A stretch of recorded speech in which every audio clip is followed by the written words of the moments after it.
Hello, everybody. My name is Daniel, and this is Engineering Success, episode 33. Hope you're doing all right. Things are good for me here in New Orleans, Louisiana. Life is pretty good, I'd have to say. I have no major complaints. We've entered the Carnival season, as they say, or as I'm butchering here in New Orleans. And what it means is that we have our lovely, lovely, lovely Mardi Gras season coming up. So, very excited to have some friends come and visit me from Mardi Gras. So, shout out to my friends. And yeah, we're gonna do a brunch tonight. So I'm brunch, no, potluck dinner type thing tonight. Yeah. So, anyways, I've been drowning myself in king cake, eating a lot of food, gaining a lot of weight, working a lot. But generally, life is pretty good for me. I hope life is going good for you guys. Feel free to let me know how you're doing down in the comments below. We are streaming live, so we currently have 0 viewers, which is sick. So what I'm going to do is I'm going to quickly share the podcast. Um, oh, I don't know why the header photo says it's episode 32 because it's 100% episode 33. I don't know. I'll fix that later. But let me just share it on Snapchat. Um, and share it on Snapchat again.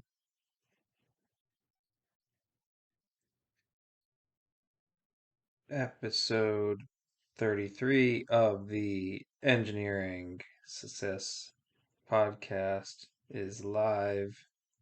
Join on in. Let's see if people come and join us. We're very fun here on the Engineering Success podcast. All right. So, anyways, that's what's going on. But let's go ahead and start out the podcast with some shout outs. So, first of all, shout out to our boy John Ott. Thank you, John, for your support of the podcast and for continuing to support the podcast every single month. Join John Ott by supporting the podcast on Anchor or Patreon. If you go into the description box of this episode of the podcast, you'll see that there's instructions on how you too can support the podcast. And if you support the podcast by donating $10 a month, I will give you a shout out in every single episode at the very beginning of every single episode. It's pretty affordable for those of you advertisers out there that are looking for advertisement. I'd say that $10 to have your name or your product or your people listed at the beginning of every single one of my episodes of my podcast in perpetuity is pretty cool. So make sure you do that.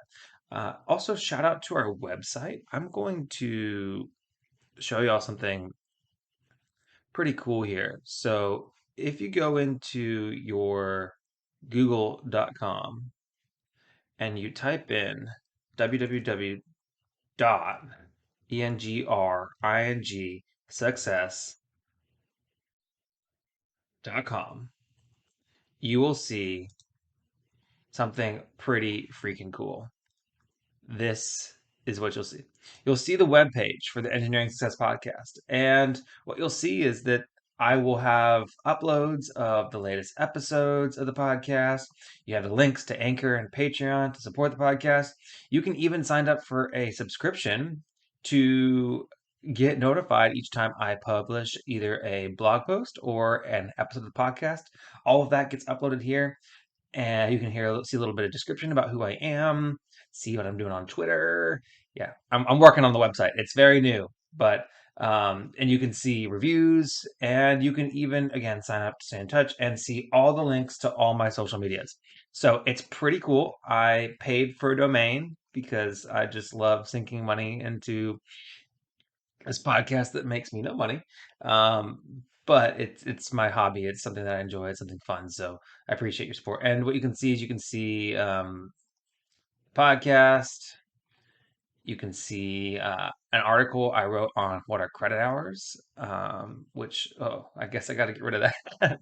But we'll talk more about what credit hours are later. And yeah, I just kind of make posts about career and stuff like that. So make sure to support the podcast by checking out our webpage, engringsuccess.com. Has episodes And as you saw flashing up on the screen earlier, the new way to contact you can still reach me at engring.success@gmail.com, but you can also reach me at daniel at engringsuccess.com.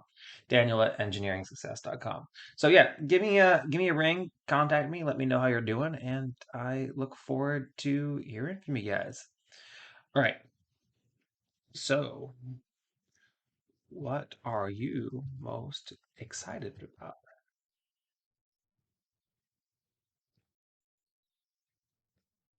So, I'm most excited about Mardi Gras, but let me know down in the chat what you are most excited about right now.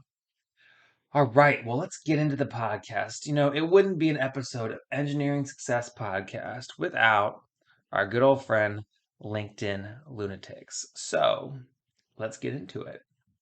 And for those of you who haven't heard of LinkedIn Lunatics is a subreddit on reddit.com. And it's a really, really, really fun subreddit because what it does is it just shows the absolute utter chaos that's happening in our land of LinkedIn. It is absolute chaos what's happening in LinkedIn. We have LinkedIn is just basically a worse version of Facebook so far, and also you got a bunch of people that are just posting some absolutely cringy content on there. So it's my job as the host of the Engineering Success Podcast to bring all that cringe content to light. So here is the first one. Just got laid off, offer to work for free. We've seen a lot in Utah this week. If you were recently laid off, here's what I'd do. One, don't apply to jobs. It's a joke. You won't be seen, replied to, etc. Two, build a list of 30 companies where you'd fit or they'd have a need for your skill. Three, offer to help for free. Figure out how to help with at that stage of the company. You could build a template, cold call script, sequence, write a blog post, build a dashboard, help with Salesforce, etc. Reach out to CEOs and VPs there with a helping message. Hey, CEO, I was recently laid off. In my downtime, I'm hoping to hone my skills in whatever you can do and want to practice doing it with other companies. Could I help you with whatever you do for free? When you get a reply, execute as fast as you can with the highest quality. Worst case scenario, you'll learn more skills to add to your story. Network with people who know a lot of other people who could use your skills. Get a paid consulting gig. Get a full-time job, or get told no, which you can ask for a referral. Okay, so that was a lot. Don't apply for jobs. It's a joke. You won't be seen. Not sponsored by Coca-Cola, by the way. Um, if you get laid off, I would recommend applying to new jobs, especially if you want to find a new place of employment. That's for sure. And working for free, what I'd say is honestly treat getting your new job like a full-time job. And this person's methodologies for that is working for free. But what they're saying, basically what they're saying is adding to your portfolio. And I get where they're going with this. Um, but and some people do it with like personal projects, and other people do it with I guess apparently working for free for other companies. I think that the likelihood that you find a company that isn't like a startup that's willing to kind of accept some work from you like this is difficult. So I don't know if I really would offer to work for free. Maybe I mean you say end up with a paid consulting gig. Maybe even I don't know. Hear me out. Why don't you just pitch yourself as a consultant for paid consulting gigs instead of offering to work for free? I mean, I don't know. Yeah, I don't fully agree um, with this person. I get what they're going at, right? You want to build your portfolio, but you can build your portfolio by building onto your website. Sorry, you can build your portfolio by yeah, and offering services as a consultant, but working for free and say, hey, use me, work me for free. I don't necessarily agree with that. So I get where they're going with it, but I just don't fully agree. And so, I mean, a lot of people are absolutely going in on this guy.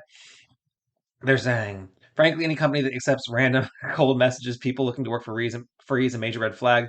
The only exception I can think of is charities. Yeah, maybe build your portfolio and do stuff for a charity that you support and you believe in, and then add that to your portfolio. But yes, continue to apply for jobs, continue to leverage your connections, reach out to the people you know in the industry, say, hey, can you help me out, can you help me network into a job.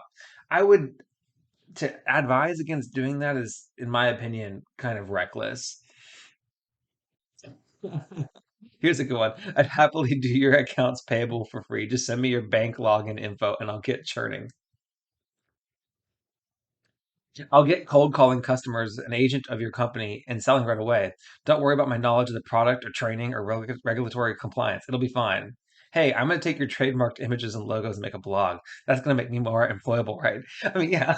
And then, and then you're just making them, yeah, doing a blog for them is like, I mean, no real company is going to want some person that doesn't know anything about the company, hasn't been trained, has no compliance or anything like that, writing a blog to be the formal communications of that company. So yeah,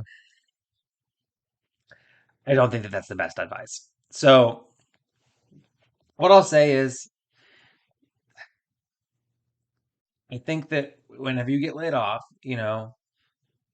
it's important to just kind of follow the general recommendations instead of trying to, you know what I mean? It just That's just not ideal. So I'd give them an 8 out of 10 on the scale of LinkedIn to lunatic. All right. Yeah, again, this podcast is not sponsored by Coke, but if you're watching the video version, I am drinking a Coke. And just a quick anecdote here. I don't know if anybody else noticed this, but when I was a kid, hated Coke. And the more I started drinking coffee, the more I realized that I like Coke. And maybe it's just the way that you drink, coffee is like it's a different pace, right? When I was a kid, I was like, I want lemonade, like sugar water, and I just freaking gulp that stuff down. And now that I drink coffee like 3 or 4 cups a day, I also like Coke. And I feel like the pace at which you drink a Coca-Cola is like very similar to like the pace that you drink a coffee. If you haven't thought about this, just like maybe the next time you have Coke and you have coffee, kind of observe yourself. But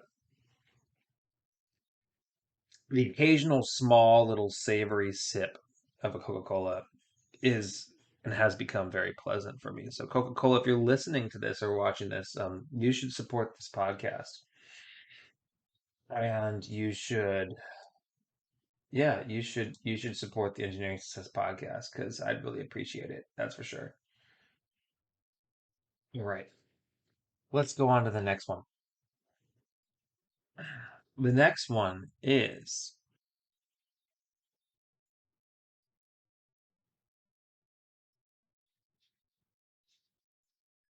the next one is this is a doozy. Titled "Let Me Take Pride in Toxic Work Culture." I'm gonna go past this guy's name. I work on weekends. For me, it's just another day. The thing is, weekends are man made. If you have energy to work on weekends, why take rest? Just because it's the weekend? I read this somewhere. Weekends are an act of corporate trickery, a dangling carrot that keeps workers tethered to their jobs. Don't let the matrix trick you. Okay, this is just kind of all over the place. I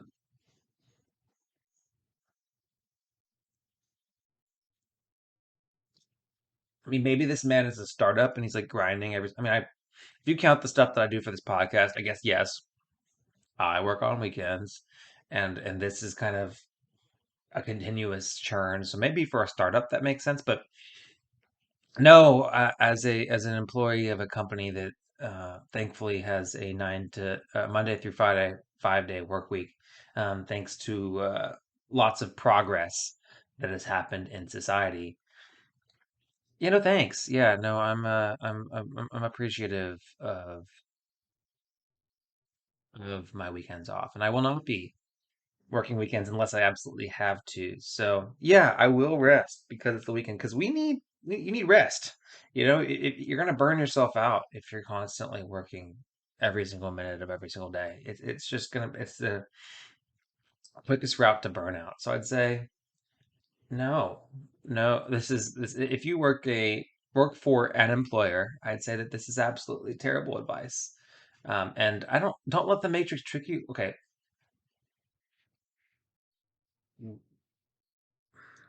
don't. Is this like a quote?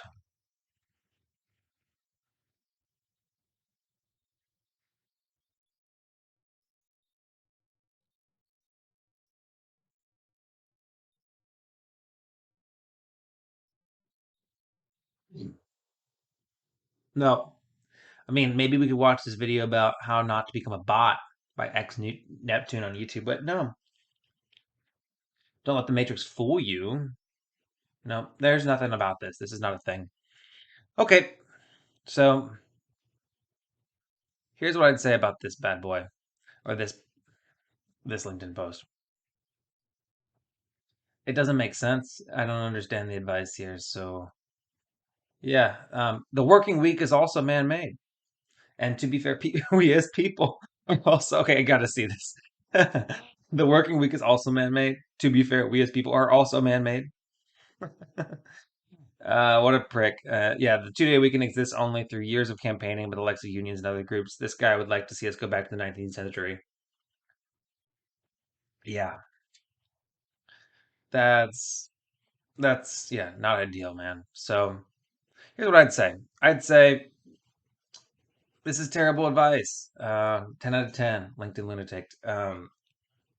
For me, it's just another day. No, for me, it's my day of rest. So thank you, buddy. On to the next one. Next one is not sure who's crazier, the poster or the 19% of people who think it's okay to cold call on Christmas. So I don't know if any of y'all realize this, but we recently had a holiday called Christmas. And this guy uh, said, "Should you cold call on Christmas Day?" was a poll on LinkedIn. He said, "I've seen a lot of heavy debate about this on LinkedIn recently. What do you think?"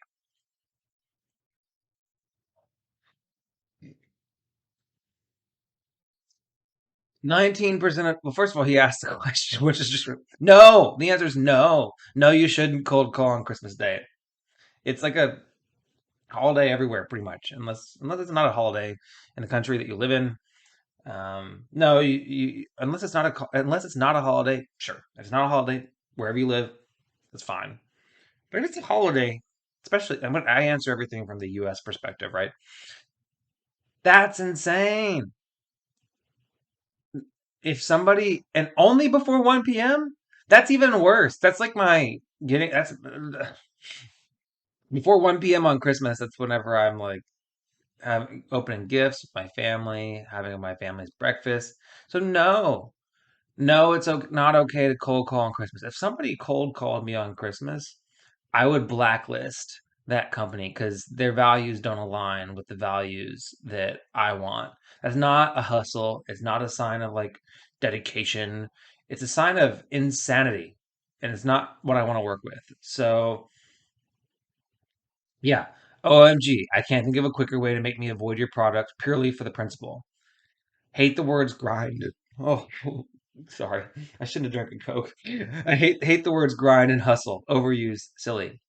Let's crush this. Let's try to leverage this comment thread. Yeah, no, ridiculous. And there were like 1,000 votes. So that means like 200 people said, yeah, you should cold call on Christmas Day.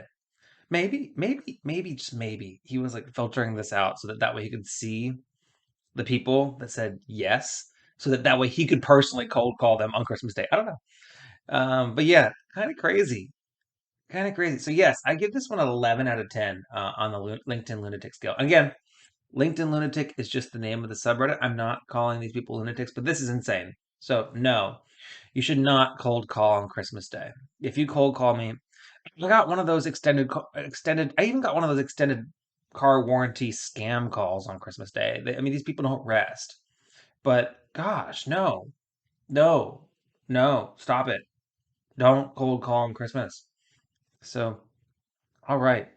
Well, that's been our segment of LinkedIn Lunatics. I will take a quick breather to get a beverage that is not Coca-Cola so I don't keep on burping, and then I will be right back. So we're going to take a quick break, and I'll be right back.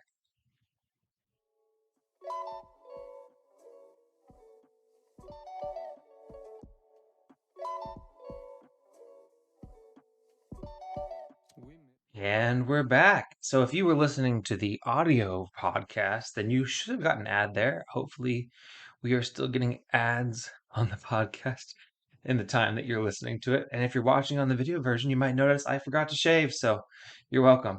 All right. Well, that was LinkedIn Lunatics. Let's get into the meat of the podcast. I did a little bit more research recently, and I made a fun little slideshow on what are credit hours in college. So I forgot to pull it up. And even in that break time, I didn't pull it up. So give me a breather and I will pull it up real quick. Let's go.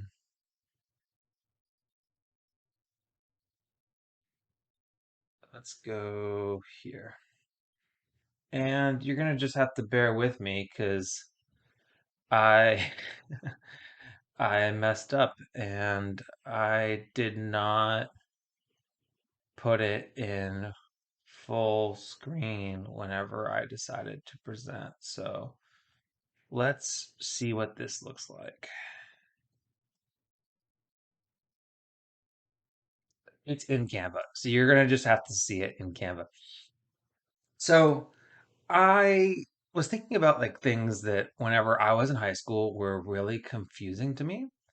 And one of the things that was kind of confusing to me when I was in high school, when I was like thinking about like going to school for engineering, is this concept that was talked about all the time. And people just talked about it with me, like they just assumed that I understood it. And I didn't really actually fully understand this concept until after I got to college, which if you ask me is kind of crazy, right? Like like people just kind of expect you to know what credit hours are and they talk about college in the terms of credit hours, but most of the kids in high school don't know what credit hours are. So unless you take like dual credit or something like that. But so I created this video to talk about what are credit hours. And I'm hoping that those of you that are still in high school that are listening or watching can learn a little bit about what credit hours are. So, what are credit hours? So, credit hours are basically one of the most critical things for you to understand whenever it comes to planning out your college experience, whenever you're transitioning from high school to college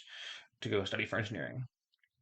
And what they are is they are a measurement for the hours you spend in class for a course. So typically, one credit hour equals 1 hour in class. Now, there are a couple exceptions to this. For example, I took a physical education class that met 3 hours a week, but it counted for one credit hour because it was actually the university doing me a solid because of something that I'll explain later. But and then also some of my lab courses, I would spend 3 hours in class but it would count for one credit hour.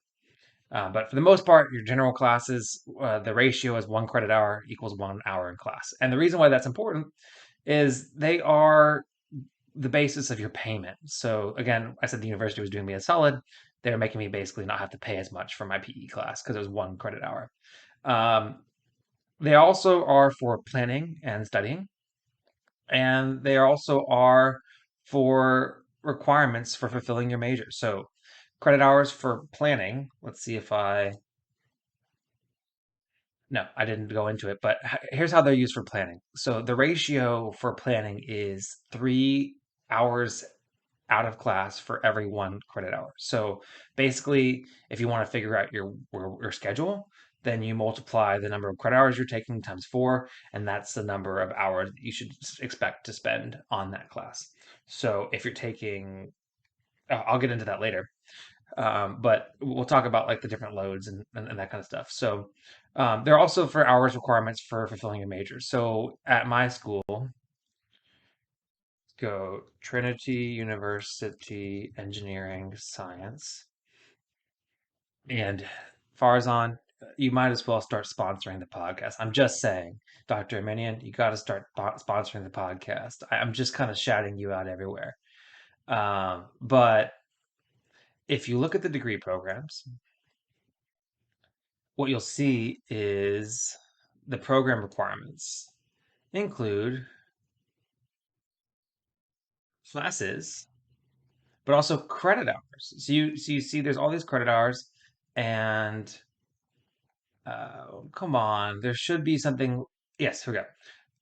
Electives necessary to bring the total credit hours earned for the degree to 129.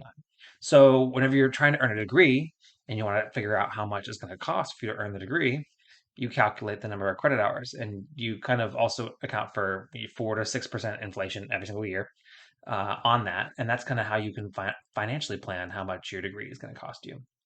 Okay, so how many hours is right for you whenever you're talking about planning? Well, 1 hour in class equals 3 hours outside of class. So less than 12 hours is considered a part-time student. That's 48 hours a week dedicated to school out of the possible. Hey Siri, what's 24 times 7? 168 hours in a week, but subtract 8 for studying. 13 to 14 credit hours is a considered a light load, but you're considered a full-time student. A 15 to 16 credit hours, which, as you saw on that engineering, really briefly at Trinity's website, is kind of the norm. The engineering students take all the way throughout their 4 years. It's considered a normal load. 17 to 18 credit hours is considered a full load. I had a couple semesters like that. They were not fun. And then 18 credit hours, more than 18 credit hours, is what I'd call insanity. So don't do that. And what I do is, if you're trying to plan out your time inside and outside of class, what I do is I would consider those.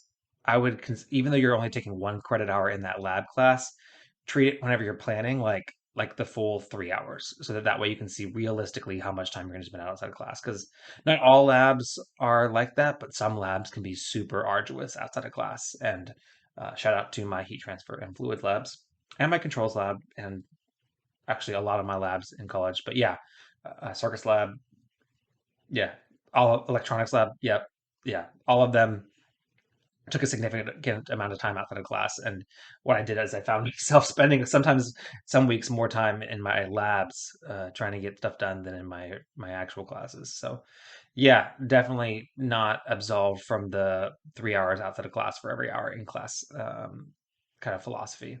So yeah, that's kind of how you'd see how much is right for you. I'd say if you're working full time, then you're probably going to be less than 12 credit hours. It's going to be really hard for you to be a full time student and a full time employee.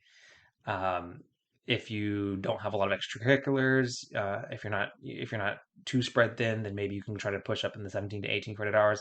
But a good balance is kind of hovering in that 14 to 16 range is what I recommend. And you kind of know yourself as a student. If you're struggling, then dialing back on your credit hours is one way that you can kind of allow yourself to focus more on your studies and kind of improve your grades. So yeah, and then lastly, degree and cost planning.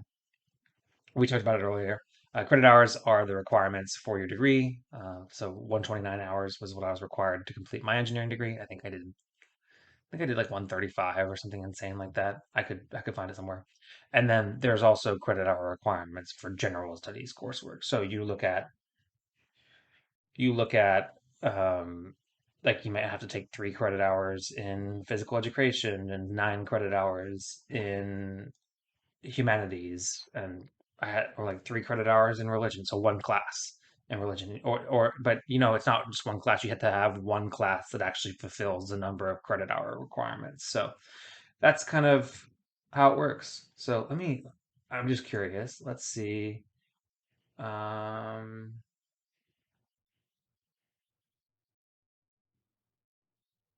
let's see how many credit hours I took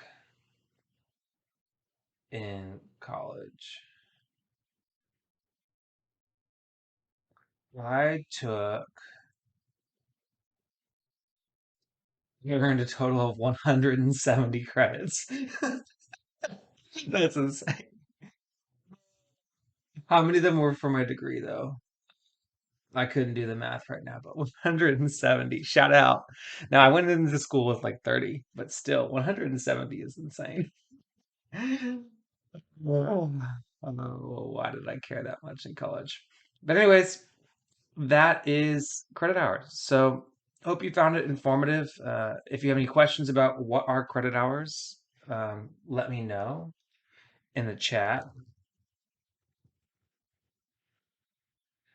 But happy to answer them. Send me a message at daniel@engineeringsuccess.com, engringsuccess.com, and I will answer your questions about credit hours. All right, let's trade back. So now we did our little ditty on Daniel's research. Again, you can read my blog post on credit hours on www.engineeringsuccess.com. If you want to learn more about credit hours, you just go to my page and then you go to latest activity. And then you scroll down past episode 32 and you'll see my blog post on what are credit hours. And you can learn more and more about what credit hours are. So, yeah, share it, like it, put it down. I was not working on Christmas. I was working on December 23rd. So for anybody looking, but yeah, give it a read. All right. Next question. Our first question of the day, actually. So our first question is a utility coordinator engineering? That's a great question. So, is a utility coordinator engineering? I applied for a company to be a utility coordinator. I'm a bit confused to whether it is an engineering role. To be more specific, is it recognized by other companies to be a useful engineering role in case I need to jump ship? Background, I'm graduating with a mechanical engineering degree. So this person kind of answers it pretty well, that there are a lot of jobs that kind of straddle the engineering definition. So I work in construction and we have tons of jobs and they apparently work in construction too. Um, we have like engineers doing so many different things. So a utility coordinator for sure could be an engineer. It kind of just depends on what your job description is and you whether or not you can grow in the ways you want to grow. So as a utility coordinator, you kind of just have to read the job description and say, hey, and ask the manager maybe, what are the things that I'm going to be doing? And then you can say, hey, would it, if you want to ask, you can even ask them straight up, hey, would these be things that you would be able to mentor me to get my professional engineering license?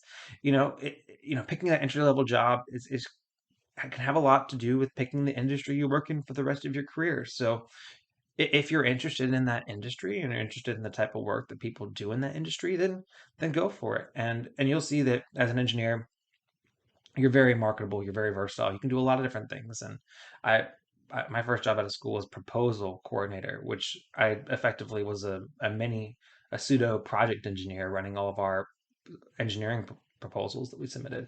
And that experience really prepared me for my next job and then the job I'm in now. So it just kind of depends on what you want to do. And I'd say that if you want to do engineering design work, I'm guessing that you're probably not going to do that as a utility coordinator, but maybe you're working with, I don't know what a utility coordinator is, but you have to kind of figure out what it is and see if those things are interested things that you want to do.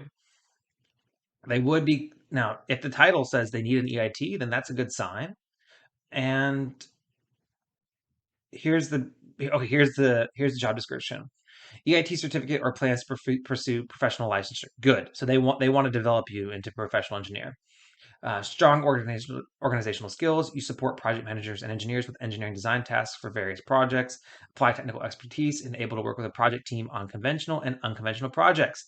Yeah, it sounds like you'll be working in teams of engineers as an engineer. And if you're, yeah, I mean, it's just kind of, it sounds like it's within the engineering scope, especially if you want to pursue your professional engineering license. So yes, I'd say this job is probably a utility coordinator. And you might be watching this or listening to this and say, why did Daniel pick this question?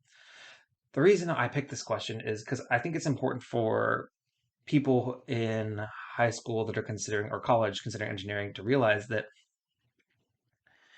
there are jobs out there where you can take a concept like, from beginning to end, and you do that.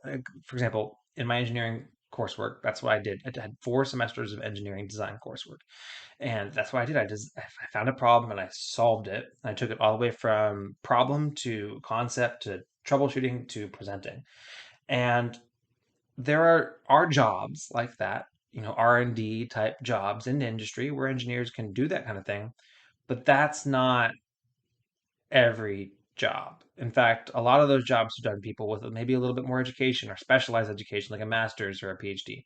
Not saying you can't get into that. Maybe you work for a startup and it's easier for you to get into that, but a lot of engineering is playing a part in a much larger thing. Like, for example, engineering consulting in my industry, you're not the original equipment manufacturer. So if you need to solve a problem for, say, for example, Budweiser comes to you and says, hey, we're going to make more beer, then we're going to make it this way.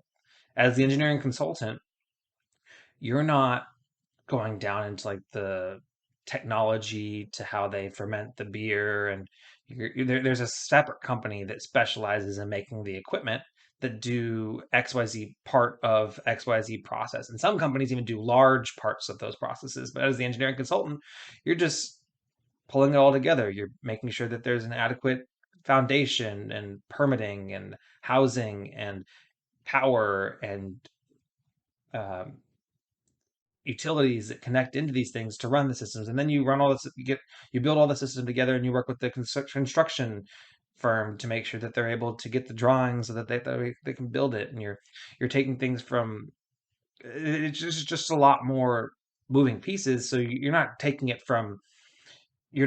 the Coca-Cola from the individual molecules and then taking it to production. There's very specific things that you can do, and in that big chain, there's engineers that are involved in purchasing and sourcing the the original equipment. There's engineers that are involved in negotiating the contracts that go into that. There's engineers that are involved in designing the mechanical systems, the electrical systems, the foundations, the structures that hold up the equipment, the permits, the interface with other contractors that are working in that area, dealing with logistics, dealing with customs, tariffs, duties. Engineers, other people can get into those roles, but a lot of those jobs are also done by engineers.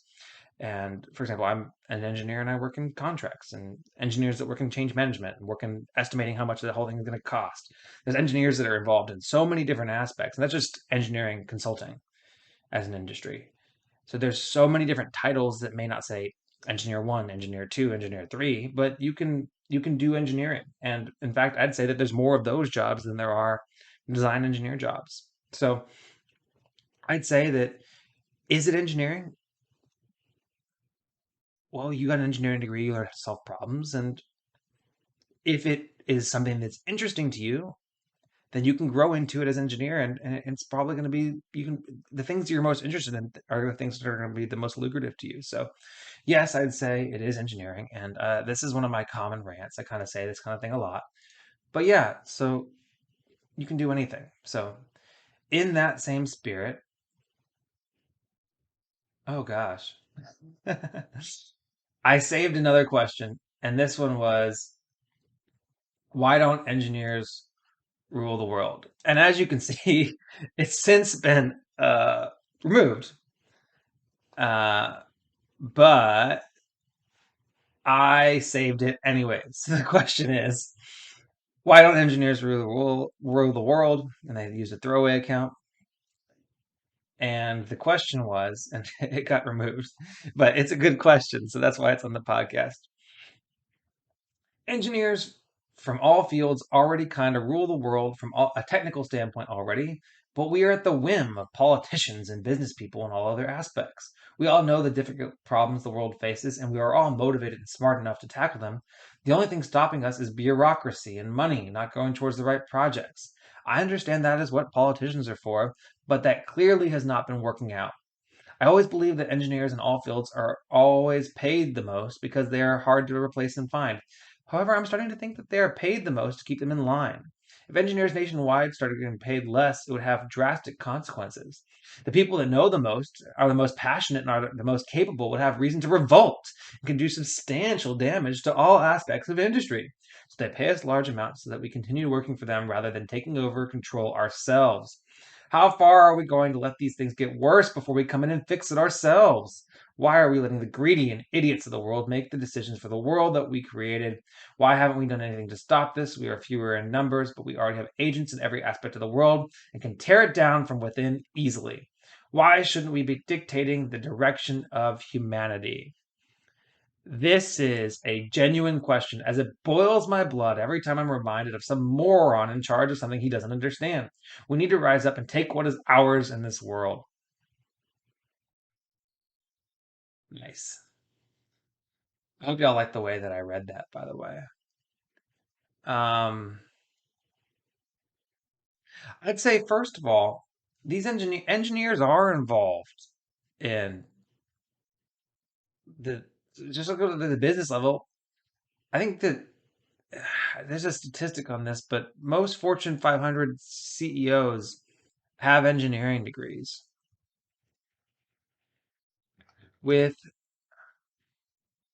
like there was a whole article about this. Um, like here you go. Why do many engineering students become Fortune 500 CEOs? Um, Most top performing CEOs now have engineering degrees than MBAs. Most common majors of Fortune 500 CEOs, engineering. I mean, the rise of engineer turned CEOs. Can engineers become CEOs? I'd say that engineers are making a lot of the decisions in the world. And maybe these are engineers that have different levels of scope of understanding of what they're doing. For example, um, they're not going a CEO engineer might not know how to design XYZ thing or XYZ sub process, but they know that that sub process goes into bigger processes and then they make know how that interfaces with their business cases and that kind of stuff. But yeah, I think engineers already kind of do run the world. Now there is the politicians, and when I say about that, that kind of frustrates me too. I'll be honest that there's these politicians that in my head um, don't I don't understand why they do the things they do, but my philosophy with that is I don't know what I don't know. And I don't want to. It's dangerous, right, to have an arrogant mentality about how useful and valuable somebody else's way of existing or making a living is. I feel like um, I think that these politicians do add tremendous value, and it is simply we just don't know. We don't know what they're doing for us. There's just so many things that are going on, and I couldn't do half the things that all of our politicians do. So I would not want to do that kind of thing. So um, why haven't we done anything to stop this? We're fewer in numbers, but we already have an agent in every aspect of the world and can tear it down from within easily. I mean, I don't. I think that's such an elitist mentality. I don't think that engineers are the best for everything. Now, engineers teach you how to solve problems, and yeah, engineers that learn and try to familiarize themselves with the subject matter that they want to work in. An engineer that's passionate about global politics probably could be good at global politics, but not. I don't want Chad, the bridge designer, negotiating a prisoner swap with a foreign country. Uh, I'm just saying. So, and also, I don't think that engineers get paid the most. Um, I'd say that people that work their way up in the ranks in the companies are probably the ones that are making the most money. Um,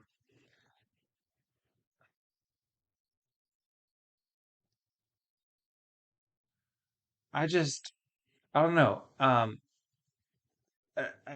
just don't understand this. This was just an interesting question. I mean, here's the other thing.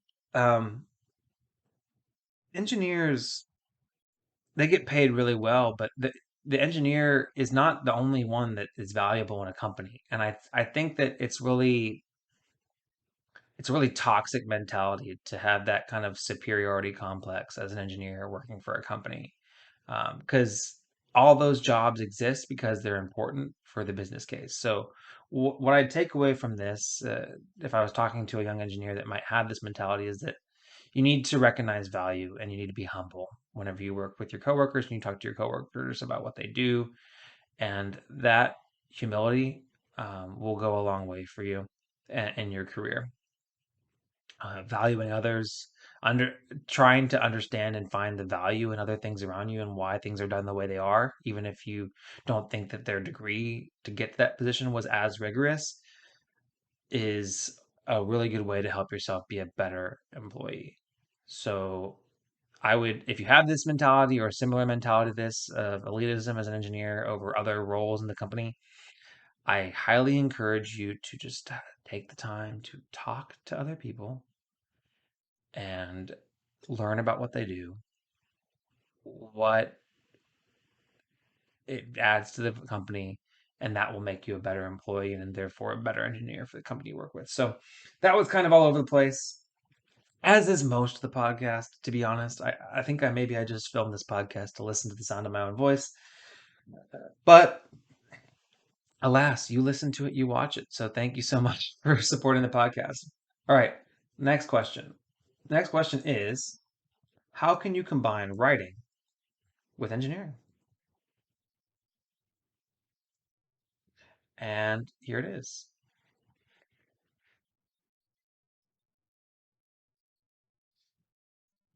Hmm. I study at a technical university, but I'm truly interested in writing. Is there a way that I can creatively combine writing slash find my way out of engineering and get into writing? Thanks. Do engineers read it all? Question mark. LOL. I studied cognitive science at a technical university, lots of computer science, and also classical piano at a music academy. I like writing. I know I'm a mess, but writing helps me sort it out. Is Wait, cognitive science isn't is that engineering?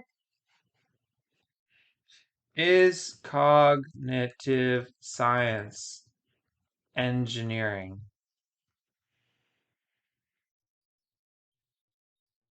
Oh, I guess it's computer science. Is it considered?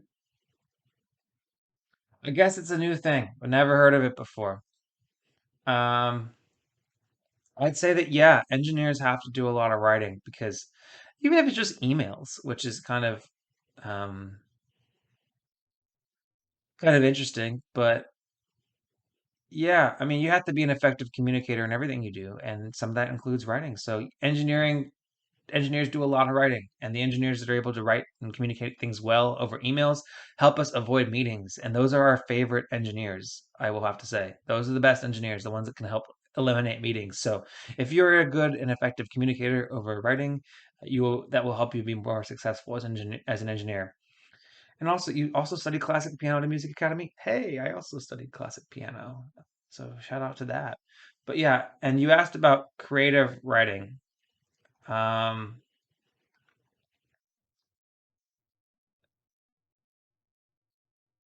No, I mean, what I'd say is that if you want to really kind of grow that muscle in creative writing, maybe, I don't know, not everything that you are passionate about has to be something you do for work. I'm passionate about content creation and podcasting and other people's careers, and I don't do that for work. If I did that for my job, it would kind of actually inhibit my ability to do this podcast for my career. So, what I'd say is if you enjoy your career, pursue it and use your skills in writing to make yourself a better engineer. And then maybe also have a hobby and something that you pursue on the side. And maybe that hobby turns into something that you can make money off of. And then it replaces your career, which could theoretically happen with this podcast. Maybe if I tried to increase my content quality. But hey, I'm doing transitions now between scenes and I have background music whenever I step away from my computer. So maybe that's a little bit better. But yeah, I would say, just be a really effective writer in your work. Take pride in your communications and the way you write, and then also pursue it as a hobby. But yeah, you can combine writing with engineering. Um, some specific roles in engineering, maybe engineers that help write specs, um, engineers that help write SOPs, standard operating procedures, engineers that you're going to have to write plans. So as if you work in consulting, we have like on our project, we probably have a million, not a million, but thousands of plans that we've written. And those plans were written by engineers, plans on how to do change management, plans on how to do I mean, every project has plans, technical plans that you have the processes you have to follow. Another thing you could do is you could use your skills helping out your proposals or your pursuits team. If you're a project manager, you're going to be involved in writing a lot of bid proposals, so you can do a lot of writing there. If you really want to work on your communication a lot, you maybe become a sales engineer or work on business development. There's a lot of things you can do that you can write a little bit more, but I'd say also doesn't hurt to pursue a passion on the side. So that's what I'd say about combining writing with engineering.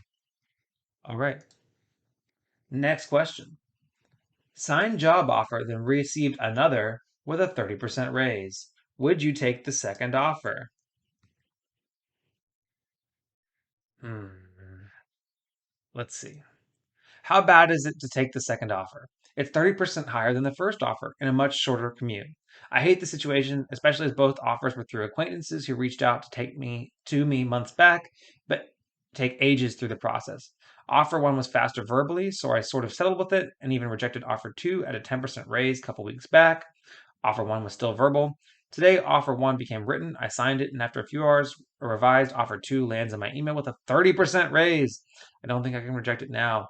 How bad is it to the first acquaintance? Is it such a raise typical of being unrejectable? Is there a good approach to inform them? My intention is to mention the raise so they understand that it's high, but I don't want them to match it. I'm sold with offer two.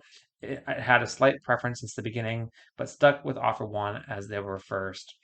Yeah, I'd say I'd probably take the second offer. You haven't started onboarding yet, so they haven't really invested too much financial resources into you. Maybe really quickly do a Google search to make sure that there's nothing, no repercussions that can come back to you legally wherever you live, but I doubt it. But yeah, I just maybe reach out to the acquaintance and say, hey, thank you again so much for helping me through this process. I really enjoyed the interview process, and I know I signed this offer, but most of these offers aren't binding, written binding. They're not. I don't think they're really unless it's a contract, but I don't imagine it is. It's probably at will employment that if, as long as you're working in at will employment, it's not a contract. Company can terminate you whenever, and you can terminate your employment with the company whenever. Um, Again, not an employment attorney, but that's my understanding. Yeah, just maybe reach out to the acquaintance and say thank you so much for helping me out through the process. I really enjoyed the interview process. I could really see myself working for here, hence me accepting an offer. But then I just got another offer that it's just so much better that I can't, when it comes to commute and compensation, I can't turn it down. So I'm gonna take this other job offer. Really appreciate your help and helping connect me with this company and yada yada yada.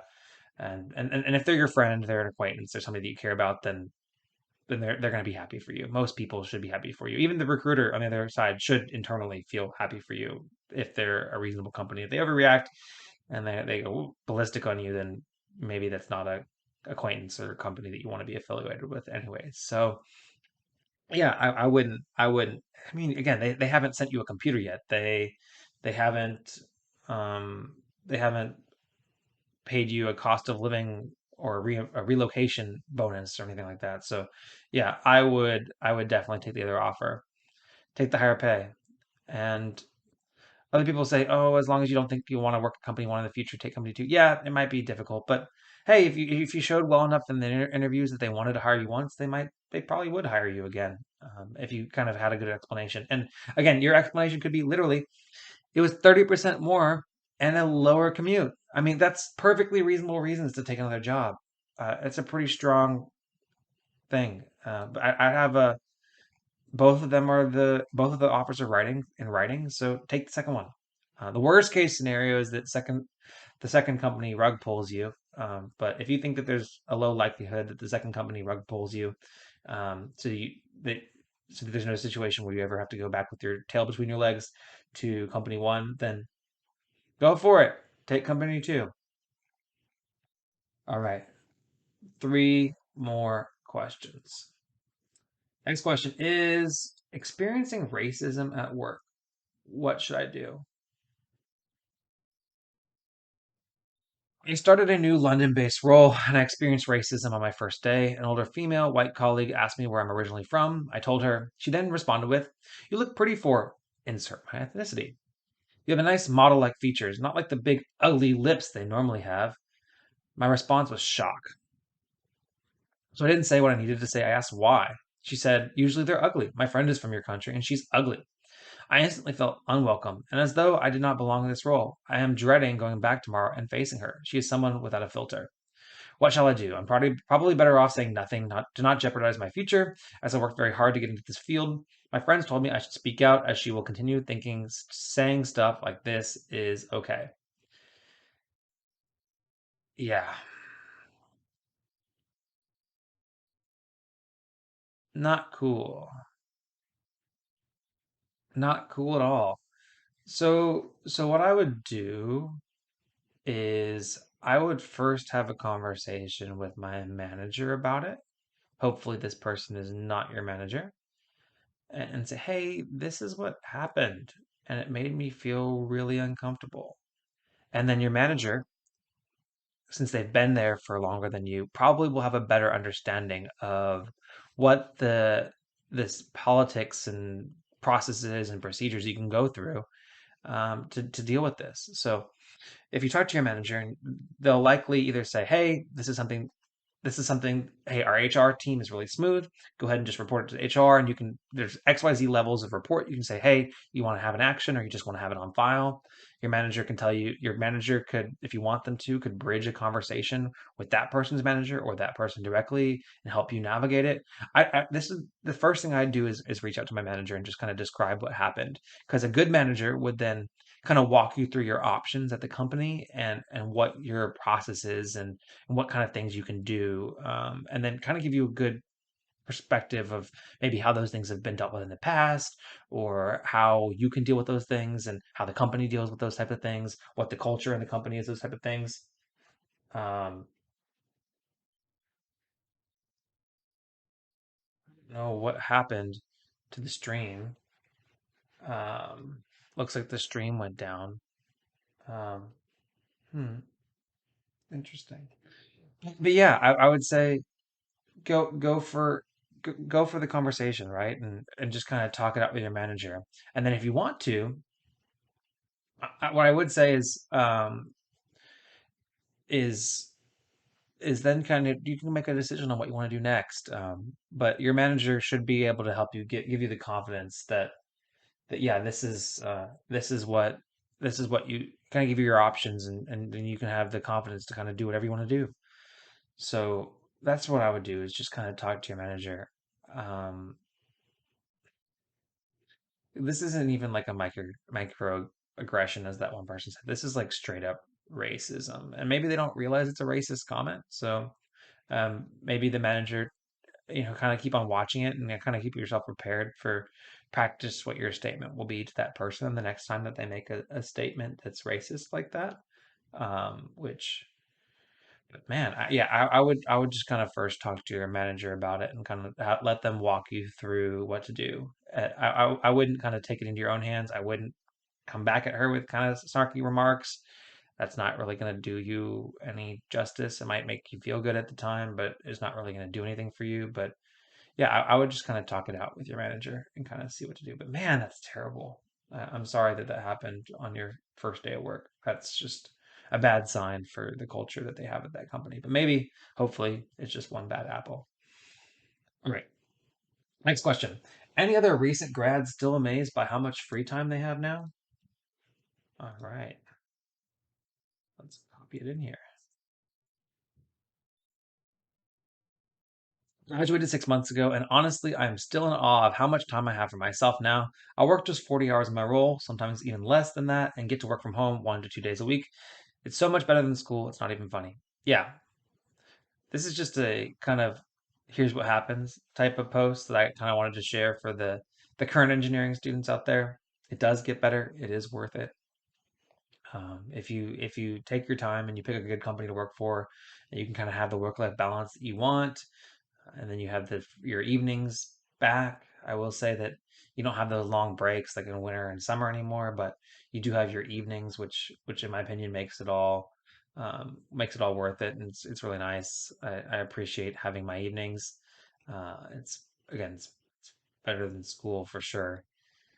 So yeah, the one thing I'd say is keep that time empty for as long as you can, because there's going to be a lot of things that try to creep their way into that time. Being a student, being an overachiever, as many engineering students are, you have there's that there's that itch, right, to get stuff done, and you feel like you're not being productive. I had that itch, and I have since filled all that time with other things, and now I don't have much free time. I mean, I come home from work, I go to bed. Um, but I have my podcast. I'm married. I have friends and family that I spend time with. There's other things creep their way into that time, and those are things that you should want to spend time on. I want to spend time hanging out with my friends and with my wife, and I will want to spend times with my. I guess this is the first time I mentioned on the podcast with my future child, which we are expecting in June. But yeah, don't rush to fill that free time with other things. Other things will find their way into that time. So just enjoy it while you have it, while it is more free, and then quickly you'll find that things creep their way in as things do. But yeah, I was amazed by the amount of free time I had, and I got involved with Toastmasters. I got involved with all these extracurriculars, and then all that free time went away, and I've kind of had to slowly kind of cull that back and slowly claw some of my free time back. So that's what I'd encourage you to do as well. So just kind of avoid doing yourself is what I'd avoid. So just, enjoy the free time, relax, rest, give yourself some time, especially after you first graduated. Let your life kind of fall into place, pursue your personal passions, and don't be so eager to fill those things with commitments. But we all will. Inevitably, we all do. So, all right. Next question. And the last question. I lied to my boss about my reason for resignation, and he caught me out in my lie. This is interesting.